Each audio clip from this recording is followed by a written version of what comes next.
buenos días a todos, familia. Aquí seguimos un día más, un lunes más, comenzando la semana de la mejor manera que nosotros los creyentes conocemos, que es entregándonos por entero a la palabra, a la oración. La Biblia dice, me hallarán los que temprano me buscan. Y aquí estamos como cada mañana a las 7 de la mañana, buscando de su palabra, buscando de su presencia. Y vamos a seguir estudiando, vamos a seguir meditando un poquito en la primera epístola que Juan escribe.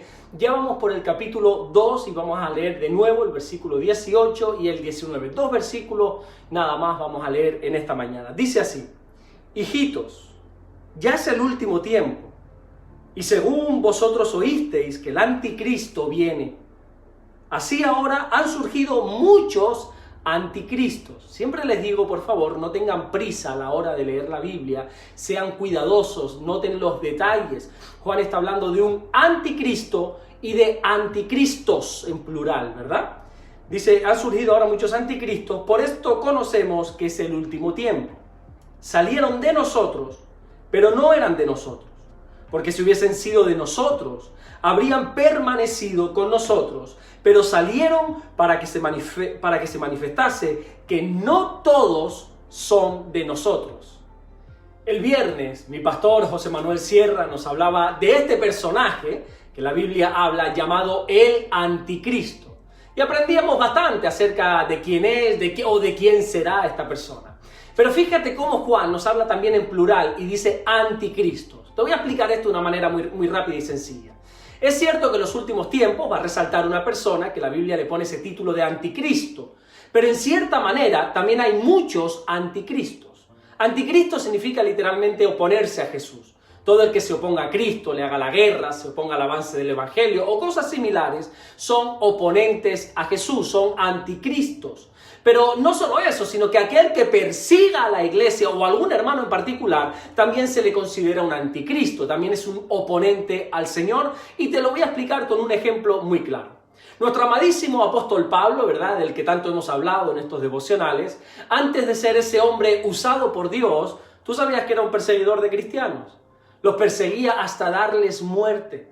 De hecho, en la primera muerte que se conoce de un cristiano muriendo como mártir, que fue el caso de Esteban, que era un diácono de la iglesia, ¿a que no sabes quién estaba ahí en primera fila? ¿A que no sabes quién estaba ahí mientras apedreaban a Esteban consintiendo en su muerte? Pablo. La Biblia dice en Hechos capítulo 8, versículo 3, que Pablo asolaba a la iglesia, la maltrataba, entraba en casa de los cristianos y se los llevaba a la cárcel. Y en una ocasión, dice la Biblia, que iba camino a una ciudad llamada Damasco para seguir echando en la cárcel a nuestros hermanos, a los cristianos, se le aparece el mismo Jesús en el camino, en forma de un fuerte resplandor de luz. Y atentos a las palabras que Jesús le dice en Hechos capítulo 9, versículo 4, dice, Saulo, Saulo, ¿por qué me persigues? Y Pablo le dice, ¿quién eres, Señor? Y Jesús responde, yo soy Jesús, a quien tú persigues. Conocidísimo este pasaje, ¿verdad? Pero ¿te has parado a analizar las palabras de Jesús por un momento? Jesús dice, yo soy Jesús, a quien tú persigues. Pero si tú te lees los capítulos anteriores, no encuentras nada de que Pablo persiguiera directamente a Jesús. A los cristianos sí, pero no a Jesús. Y es que ahí está la clave de lo que nos está enseñando Juan. Y es que oponerte o perseguir a la iglesia o a algún hermano en particular es perseguir a Cristo. Conozco pero que muy poca gente, contada quizá con los dedos de la mano y aún me sobrarían dedos, que dicen abiertamente ser perseguidores de Jesús. Porque en sí nadie tiene problema con Jesús. ¿Qué problema puedes tener con una persona que la historia demuestra que solo hizo el bien? Yo creo que a lo mejor el máximo problema que uno puede tener con Jesús es no creer en Él, pero poco más. Ahora, ¿cuánta gente conoces que persigue a la iglesia?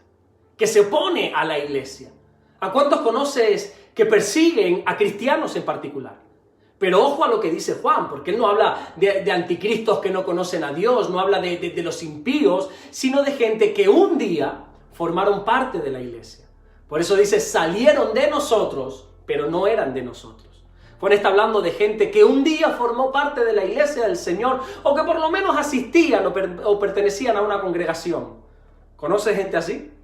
Gente que un día estuvo, pero que de repente se volvieron enemigos de la iglesia, se volvieron enemigos de cristianos en particular.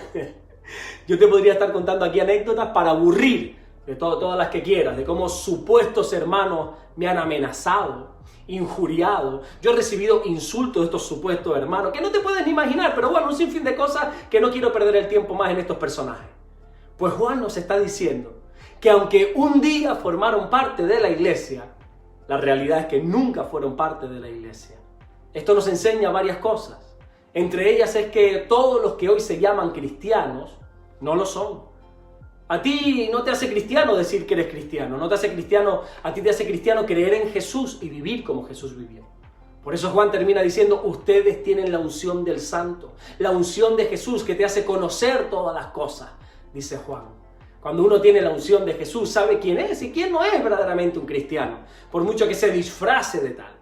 No te dejes engañar por falsos creyentes, no te dejes manipular por nadie. Si verdaderamente crees en Jesús, tú tienes la unción del Santo. Que nada ni nadie te venga a manipular, ¿verdad? Porque esa gente, dice la Biblia, son anticristos, oponentes al Señor.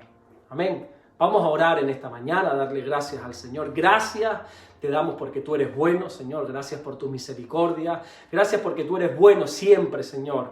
Tu palabra dice que tú nos guardas, que tú nos bendices cada mañana, Señor.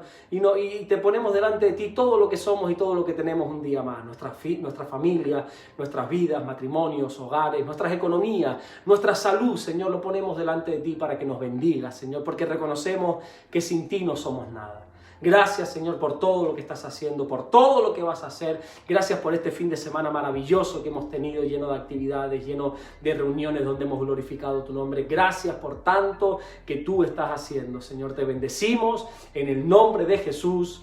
Amén y amén. Que Dios te bendiga. Nos vemos mañana, Dios mediante, en el siguiente devocional 202. Dios te bendiga.